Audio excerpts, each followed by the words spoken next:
Friends பார்த்தீங்கன்னா சிஎஸ்கேக்கும் எம்ஐக்குமான match. இந்த மேட்சோடைய full analysis, dream டீமுக்கு எந்தெந்த பிளேயர் வரதுக்கான வாய்ப்பு இருக்கும், கிராண்ட் லீக்கு எந்தெந்த பிளேயரை ரிஸ்காக ட்ரை பண்ணலாம், எந்தெந்த பிளேயருக்கு சிவிசி ஆப்ஷன் வரதுக்கான வாய்ப்பும் இருக்கும், அதே மாதிரி வென்யூவோட கண்டிஷன் எந்தெந்த மாதிரி இருக்குது அப்படின்னு நமக்கு கம்ப்ளீட் ஸ்டாட்ஸ் எடுத்து வச்சு அது மூலயமா எந்தெந்த பிளேயர் வரதுக்கான வாய்ப்பு இருக்கும் அப்படின்னு வீடியோவில் ஃபுல்லாக சொல்லிடுவோம். ஸோ வீடியோவை ஸ்கிப் பண்ணாமல் பாருங்கள். இங்கே இந்த வென்யூவோட பிச் ரிப்போர்ட், இந்த பிச்சு என்ன பிச்சு கொடுத்துருக்குறாங்க, எந்த மாதிரியான இதை கண்டிஷன் அதில் ஒர்க் ஆகும் அப்படிங்கிறத கம்ப்ளீட்டாக சொல்லியிருக்கிறோம். இதில் இப்போ பார்த்தீங்கன்னா இப்போ 150 மேட்சஸ் கரெக்டாக மொத்தமாக ப்ளே பண்ணியிருக்கிறாங்க. ஈக்குவல் வின் ரெண்டு பக்கமும் ஆயிருக்கு. ஆவரேஜாக 190 வரைக்கும் ஸ்கோர் ரெஜிஸ்டர் ஆயிருக்கு. ஹை ஸ்கோர் 246, லோ ஸ்கோர் வந்து பார்த்தீங்கன்னா 70க்கு ஆல் அவுட்டாக ஆயிருக்காங்க. இங்கே நடந்த லாஸ்ட் 4 மேட்ச்லையும் பார்த்தீங்கன்னா ஆவரேஜாக ஸ்கோர் வந்து பார்த்தீங்கன்னா 190, 180 வரைக்கும் 190 ரெஜிஸ்டர் ஆயிருக்கு. அதில் 202 டைம்ஸ் வந்து ஸ்கோரும் பண்ணியிருக்கிறாங்க. அதில் ஒரு டைம் வந்து ஸ்கோரை வந்து அந்த டைம் சேஸும் பண்ணியிருக்கிறாங்க. அந்த பிச்சு கண்டிஷனில் தான் மேட்ச் ஆனது நடக்கவும் செய்யுது. இப்போ மொத்தமாக ரீசெண்டாக ஐசிசி T20 நடந்த 11 மேட்சஸில் பார்த்தீங்கன்னா ஸ்பின்னர்ஸ்க்கு 40யும் ஃபேஸர்ஸ்க்கு 69 விக்கெட்டும் எடுத்துருக்குறாங்க. செகண்ட் இன்னிங்ஸில் போடுற ஸ்பின்னர் எப்போவுமே இங்கே நல்லா விக்கெட் எடுப்பாங்க. ஆனால் ஃபிங்கர் ஸ்பின்னர் போடுறவங்க ஃபர்ஸ்ட் இன்னிங்ஸ்லையும் விக்கெட் எடுக்க வாய்ப்பு இருக்கும்.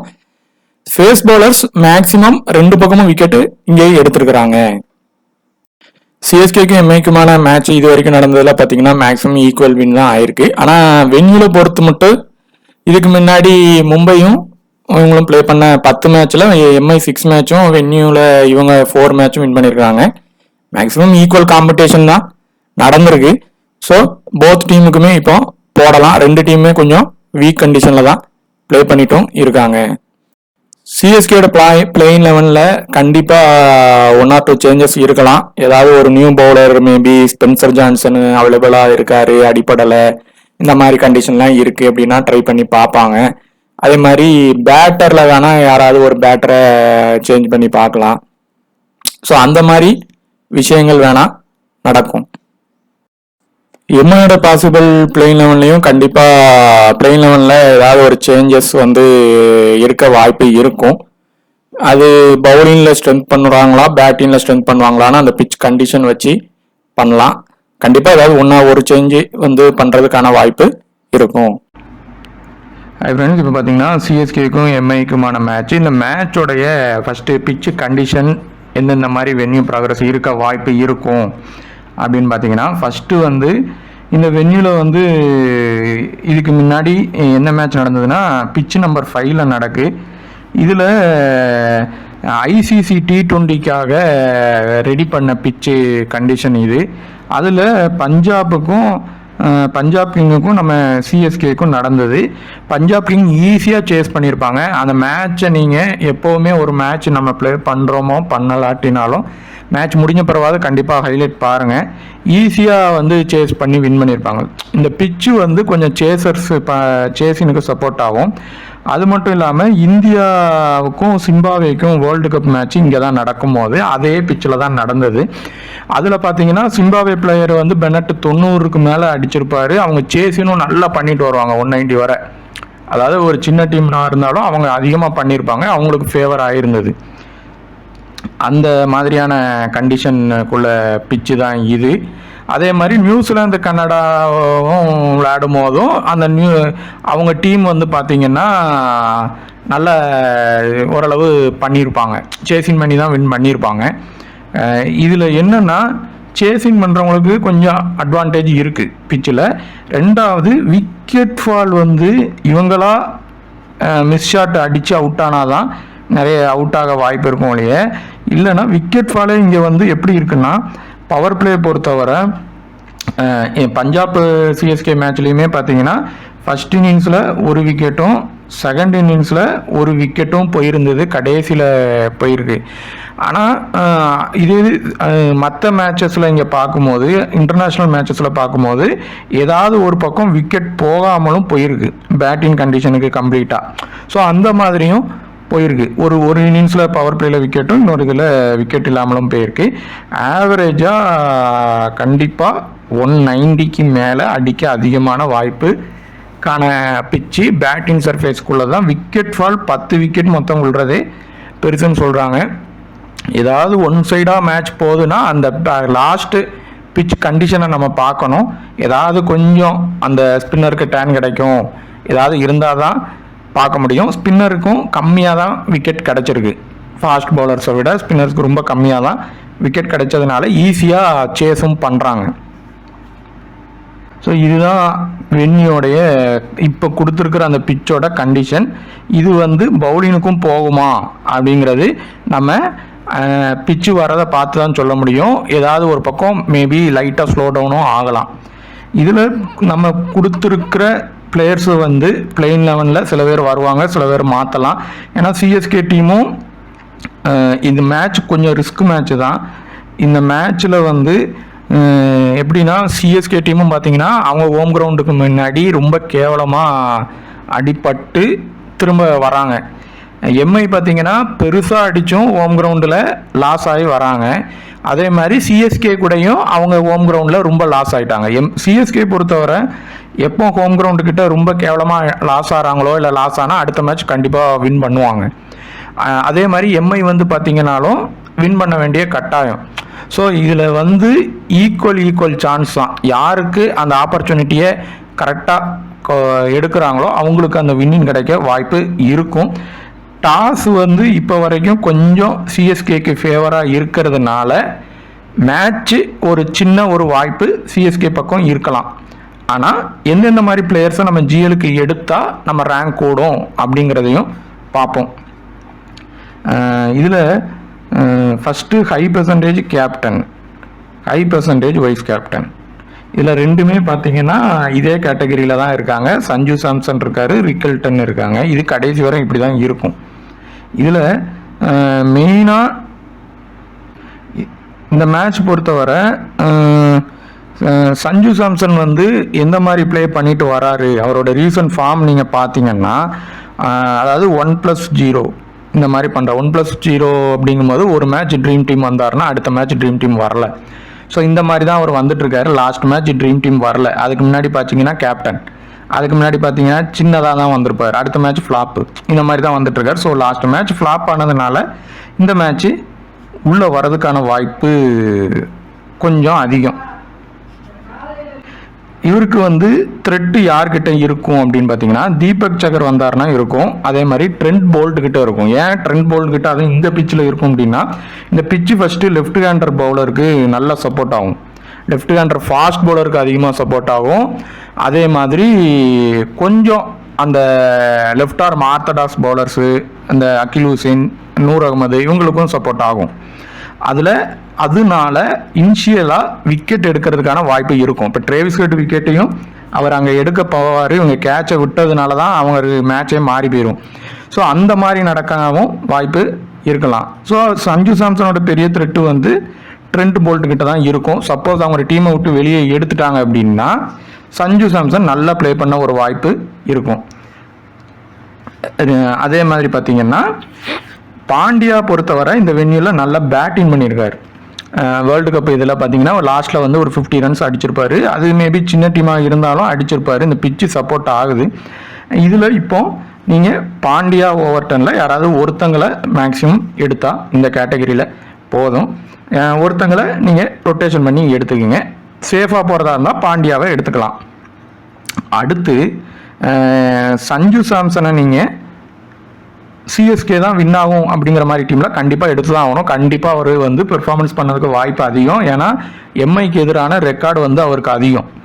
லாஸ்ட் மேட்சும் எம்ஐயில் அடிச்சிருப்பாரு. இந்த மேட்ச்சு ஒருவேளை சேசிங் தான் சஞ்சு சாம்சன் பண்ணுறாருன்னா கண்டிப்பாக ட்ரீம் டீம் வந்துடுவார். ஃபர்ஸ்ட் இன்னிங்ஸ் பண்ணால் மட்டும்தான் அந்த இனிஷியல் ஸ்விங்கில் போல்ட்டு கிட்ட அவுட் ஆக வாய்ப்பு இருக்கும். செகண்ட் இன்னிங்ஸ் பண்ணாங்கன்னா கண்டிப்பாக ஒரு ட்ரீம் டீம் நல்ல பாயிண்ட் வருவார். அதே மாதிரி இந்த ரிக்கில்டன் வில் ஜாக்ஸில் யாராவது ஒருத்தங்களை நம்ம ரொட்டேஷன் பண்ண தான் செய்யணும். அதாவது லீவ் பண்ணி போனால் தான் ஜிஎலுக்கு வின் பண்ண முடியும். இப்போ நீங்கள் ரிக்கில்டன் எடுக்கிறீங்கன்னா வில் ஜாக்ஸை வேணால் ரொட்டேஷன் பண்ணி பாருங்கள். எல்லா ஐபிக்கும் ஜிஎலுக்கு வராது, எஸ்எலுக்கு வேணால் நீங்கள் எடுத்துக்கலாம். ஸோ இந்த கேட்டகரியிலேருந்து கண்டிப்பாக ஒரு 3 பேராவது நம்ம ஜிஎலுக்குனாலும் எடுக்க தான் செய்யணும். ஸோ ரிஸ்க்காக எடுக்கிறதா இருந்தால் சஞ்சு சாம்சன் ட்ரிக்கிள்டன்லேருந்து கூட ஒருத்தரை நீங்கள் ட்ரை பண்ணலாம். வில் ஜாக்ஸுக்கு டபுள் ஆப்ஷன் இருக்குது. அதே மாதிரி இந்த மேட்ச் பொறுத்தவரை இதில் இருக்கிறதுல இப்போ பார்த்தீங்கன்னா இந்த கெய்க்வாட் பிரேவிஸில் இருந்து 2 பேருமே ட்ரீம் டீம் வர்றதுக்கான வாய்ப்பு அதிகம். இந்த மேட்ச்சு 2 பேருமே வர்றதுக்கான வாய்ப்பு அதிகம். இல்லைனா ஒருத்தங்களை கண்டிப்பாக நீங்கள் ஜிஎல்னாலும் சரி எஸ்எல்னாலும் சரி எடுக்க தான் செய்யணும். ஃபஸ்ட்டு ப்ரிஃபரன்ஸ் கெய்க்வாடையே ட்ரை பண்ணுங்கள். இந்த பிச்சு அவருக்கு சப்போர்ட் ஆகும், கண்டிப்பாக அடிக்க வாய்ப்பு இருக்கும். ஸோ கெய்க்வாடா பிரேவிஸாங்கிறதுல நீங்கள் ரொட்டேஷன் கூட ட்ரை பண்ணலாம். 2 பேராயினாலும் எடுத்துக்கலாம். அடுத்து கண்டிப்பாக இந்த இதில் வந்து பார்த்தீங்கன்னா கம்போஜ் இல்லைனா கசான்ஃபரில் ஒருத்தங்களை தான் எடுக்கணும், ஒருத்தங்களை லீவ் பண்ணிடலாம். இந்த 2 பேரில் மேக்ஸிமம் ஒருத்தங்க வந்து ஒருத்தங்க அந்த இடத்துல வராமல் போகிறதுக்கான வாய்ப்பும் இருக்கும். ஸோ ரொட்டேஷன் பண்ணி ட்ரை பண்ணுங்கள். இந்த பிச்சில் ஸ்பின்னர்ஸ் வந்து கம்மியாக தான் விக்கெட் எடுத்திருக்காங்க. அதுவும் இவர் மாதிரி ஃபாஸ்ட்டாக போடுற ஸ்பின்னருக்கு கொஞ்சம் விக்கெட் ஃபால் கம்மியாக இருக்க வாய்ப்பு இருக்குது. 5 மேட்ச் ஆனால் கசான்ஃபர் டிடி வந்திருக்கார். ஸோ ரொட்டேஷன் வைஸ் கம்போஜா இவரானு பார்த்து ஒருத்தங்களை எடுத்துக்கலாம். டூபே பொறுத்தவரை ஃபஸ்ட் பேட்டிங் பண்ணால் நீங்கள் ட்ரை பண்ணலாம். இல்லை அப்படின்னா கண்டிப்பாக அவரை ரொட்டேஷன் பண்ணுங்கள். ஆனால் ட்ரீம் டீம் ஆப்ஷனில் தான் அவர் இருக்கார். ஆனால் இந்த 3 பேரும் ட்ரீம் டீம் வரமாட்டாங்க. பிரேவிஸ், கெய்க்வாட், டூபே இந்த 3 பேரும் ஒன்றா வரமாட்டாங்க. அதில் 2 பேர் எடுத்துக்கலாம். இப்போ இந்த இடத்துல இருக்கிறவங்க பார்த்தீங்கன்னா எல்லாருமே முக்கியமான பிளேயர்ஸு. ஆனால் எல்லாரும் பார்த்தீங்கன்னா 50க்கு பிலோவில் இருக்காங்க. பும்ரா, சூரியகுமார் யாதவ், திலக் வர்மா, அகில் ஹுசைன், நூர் அகமத். இந்த இடத்துல இருந்து கண்டிப்பாக ரிஸ்க் சிவிசி வர்றதுக்கான வாய்ப்பு இந்த மேட்சுக்கு அதிகம். ஒரு ரிஸ்க் சிவிசி இதில் வர்றதுக்கான வாய்ப்பு அதிகம். இதில் யார் யாருக்கு என்ன மாதிரி ஆப்ஷன் இருக்குது அப்படின்னு பார்த்தீங்கன்னா சூர்யா இந்த வென்யூவில் ஒரு ட்ரீம் டீம் ஆப்ஷனுக்கு தான் ப்ளே பண்ணியிருக்காரு. ஒரு சிவிசி அளவுக்கோ இந்த இது வரைக்கும் ஐபிஎல்ல இப்போ ப்ளே பண்ணதுக்கோ அவர் பண்ணலை. ஆனால் திலக் வர்மா பொறுத்தவரை அவர் இந்த வென்யூவில் பார்த்தீங்கன்னா இது வரைக்கும் 4 மேட்ச் ப்ளே பண்ணி 4 மேட்சும் ட்ரீம் டீம் வந்திருக்காரு. அதில் ஒரு இது 72 நாட் அவுட், இன்னொன்று 44 நாட் அவுட், இன்னொன்று 31. அதாவது ட்ரீம் டீம் வந்துக்கிட்டே தான் இருக்கார். ஆனால் பாண்டியா முன்னாடி இறங்குனாதான் அவருக்கு அந்த பிளேயருக்கான ஆப்பர்ச்சுனிட்டி அவருக்கு கிடைக்கிற பட்சத்தில் திலக் வர்மா ட்ரீம் டீம் வருவார். அப்படி இல்லை அப்படின்னா அந்த இடத்துல நமன்தீர் தான் வருவார். ஸோ நம்ம பிளேயருக்கான லைனை பாருங்கள். அதில் ஏதாவது ஒரு சின்ன சேஞ்ச் இருந்தாலும் திலக் வர்மா தான் மஸ்ட்டு. சூர்யாவை வந்து நீங்கள் ரொட்டேஷன் பண்ணி ட்ரை பண்ணிக்கிங்க. சேஸின் பண்ணால் சூர்யா வர்றதுக்கான வாய்ப்பு அதிகம். ஸோ திலக் வர்மாவா நமன்தீராங்கிறதுல மேக்ஸிமம் ஒருத்தங்களை எடுத்தால் போதுமானது. ஆனால் திலக் வர்மாவுக்கு தான் பெஸ்ட்டு ஆவரேஜ் இருக்குது. அதே மாதிரி இந்த உர்வி பட்டேல் வந்து இப்போ வர லோ டிடியில் தான் இருக்கார். ட்ரீம் டீமுக்கு அவர் நல்ல பேட்டர் தான், ஹிட்டர் தான். இந்த பிச்சு சப்போர்ட் ஆகும். அவரை வேணா கூட நீங்கள் ரிஸ்க்காக ஒரு இதில் சஞ்சு சாம்சன் வரமாட்டாருன்னு ப்ரிடிக்ட் பண்ணிங்கன்னா அந்த இடத்துல பட்டேலை வச்சு ட்ரை பண்ணுங்கள். ஒரு லோ டிடி வரலாம் அவர் ப்ளே பண்ணாருன்னா. அடுத்து இதில்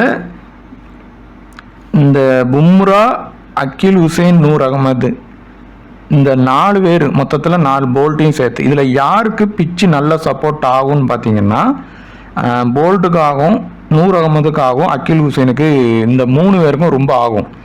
இந்த பிச்சோட கண்டிஷன்ஸ் வந்து ஆகும். ஆனால் இந்த மேட்ச்லேயே இது வரைக்கும் நடந்த எல்லாத்துலேயுமே 8 to 10 விக்கெட்டு தான் போயிருக்கு. ஸோ பவுலரை கொஞ்சம் குறைச்சி எடுக்கிறது பெட்டர். ஸோ இந்த இதில் இருந்தே யாராவது 2 பேர் எடுக்கிறது பெட்டர். 2 to 3 இல்லைனா 2 மேக்ஸிமம் இந்த இடத்துல இருந்து தான் பவுலருமே அநேகமாக ட்ரீம் டீமுக்கு அதிகமாக வர வாய்ப்பும் இருக்குது. இதுக்கு கீழே வருவாங்களாங்கிறது கொஞ்சம் டவுட்டு தான். ஸோ 2 to 3 பேர் கண்டிப்பாக ட்ரை பண்ணலாம். அதில் எந்த மாதிரி எவ்வளோங்களுக்கு அதிகமாக வாய்ப்பு இருக்கும் அப்படின்னா இந்த அகில் ஹுசைன், நூர் அகமது போல்ட்டிலேருந்து கண்டிப்பாக 2 பேர் வருவாங்க. பும்ராவை ரொட்டேஷன் பண்ணுங்க. கண்டிப்பாக ட்ரீம் டீம் வர்றதுக்கான வாய்ப்பு அதிகமாக இருக்குது எம்ஐ பக்கம் மேட்ச் போகிறப்போ. ஸோ பும்ரா 1 இந்த இதில் இருந்து 2 பேர் கண்டிப்பாக ட்ரீம் டீம் வர்றதுக்கான வாய்ப்பு இருக்கும். ஸோ ட்ரை பண்ணி பாருங்கள். அதில் இந்த பவுலிங் கேட்டகரியில் ரிஸ்காக சிவிசி போனால் இந்த இடத்துக்குள்ளே இருக்கிறவங்களுக்கு போனால் உண்டு. அதுவும் ரிஸ்க்காக போனால் உண்டு. ஆனால் சிவிசி அளவுக்கு வர்றது ரேரு தான். ஆனால் ட்ரை பண்ணி பாருங்கள். இப்போ இதில் இருக்கிறவங்க எல்லாருமே லோ கிரெடிட்டில் இருக்கிற, லோ ஆப்பர்ச்சுனிட்டியில் இருக்கிற லோ பிளேயர்ஸ். இவங்களுக்கு அந்த பிளேயினில் ஆப்பர்ச்சுனிட்டி வந்தால் மட்டும்தான் பெர்ஃபார்மன்ஸ் பண்ணுவாங்க. கார்த்திக் சர்மா மின்ஸும் ஒன்று தான்.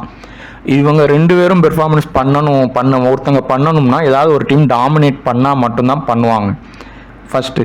அடுத்து ஷார்துல் தக்கூர் ஓவர் போட்டால் எப்படியும் ஒரு விக்கெட் உறுதியாக எடுத்துருவார் இந்த பிச்சில்.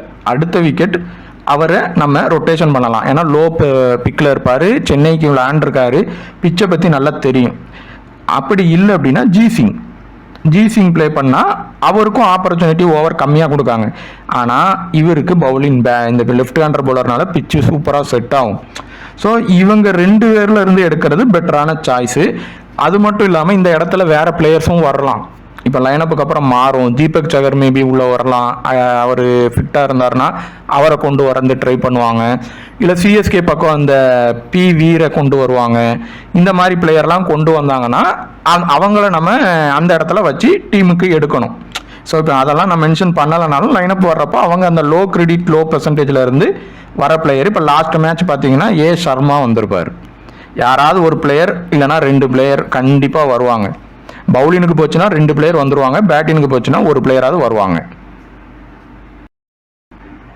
ஸோ இதில் யாருக்கெல்லாம் சிவிசி ஆப்ஷன் ட்ரை பண்ணலாம் அப்படின்னா, இந்த இடத்துல இருக்கிறவங்களுக்கு ஒரு கண்டிப்பாக வர்றதுக்கான வாய்ப்பு இருக்கும். சஞ்சு சாம்சனுக்கு ட்ரை பண்ணி பாருங்கள். ரிக்கில்டன் ஹிட் இல்லைனா ஃப்ளாப், அடித்தா பெருசாக அடிக்கலாம், ஃப்ளாப் ஆகிறதுக்கும் வாய்ப்பு இருக்குது. ஸோ ரிக்கில்டனா வில்ஜாக்ஸாங்கிறவங்களுக்கு ஒருத்தங்களுக்கு ட்ரை பண்ணுங்கள். 2 பேருமே ஒன்றா வருவாங்களான்னா இந்த மேட்ச் வர்றது கொஞ்சம் கஷ்டம். சேசின் பண்ணால் வேணால் ட்ரை பண்ணி பாருங்கள். ஒரு வேளை பவுலிங் போட்டு வில்ஜாக் பெர்ஃபார்மன்ஸ் பண்ணால் வருவார். 2 பேரும் பேட்டிங்கில் ஒன்றா வருவாங்கன்னா வர்றது கஷ்டம். பவர் பிளேயில் விக்கெட் போகுது. அதே மாதிரி சஞ்சு சாம்சனுக்கு சேசின் பண்ணாலும் ட்ரை பண்ணுங்க மஸ்ட்டாக. ஆனால் ஃபஸ்ட் இன்னிங்ஸ் போய் பண்ணார், போல்ட்லாம் இல்லைனாலும் ஒரு சிவிசி அளவுக்கு ட்ரை பண்ணலாம். விக்கெட் கீப்பரில் ஒரு சிவிசி ஆப்ஷன் வர்றதுக்கான வாய்ப்பும் இருக்குது, அந்த வென்யூ பேட்டிங் கண்டிஷனில் இருந்தால். பாண்டியா லாஸ்ட் மேட்சும் சிவிசி வரல, 2-3 மேட்சாக வரல. இந்த மேட்ச்சில் பேட்டிங் நல்லா பண்ணியிருக்காரு. ஸோ அவருக்கு ஒரு விசி அளவுக்கு ட்ரை பண்ணலாம். ஆனால் அவருக்கு ட்ரை பண்ணுற நேரம் இந்த ஓவர்டனுக்கும் டூபேக்கும் பண்ணாதீங்க, வரமாட்டாங்க. அதே மாதிரி கெய்க்வாடுக்கு ஒரு இதில் விசி ட்ரை பண்ணலாம். கெய்க்வாட் பிரேவிஸில் ஒருத்தங்களுக்கு வரதுக்கான வாய்ப்பு இருக்குது. ஸ்மால் லீக் ப்ளே பண்ணுறீங்கன்னா சேஃபாக 50% மேலே 9 பிளேயரு. இந்த மேட்ச்சில் அதிகமாக லோ பர்சன்டேஜ் நிறைய பேர் இருப்பாங்க. ஸோ சேஃப் பிக்காக 50, அதாவது 9 பிளேயரும் 2 பேர் லோ பிக்கை எடுங்க, போதுமானது. சேஃப் கேப்டன்லேயே விசி ட்ரை பண்ணுங்கள். இந்த வீடியோ பார்த்துட்டு உங்களுக்கு ஏதாவது ஒரு யூஸாக இருந்துச்சுன்னா கண்டிப்பாக ஷேர் பண்ணி சப்ஸ்கிரைப் பண்ணுங்கள். டெலிகிராமில் ஜாயின் பண்ணிக்கிறேங்க. தேங்க்யூ.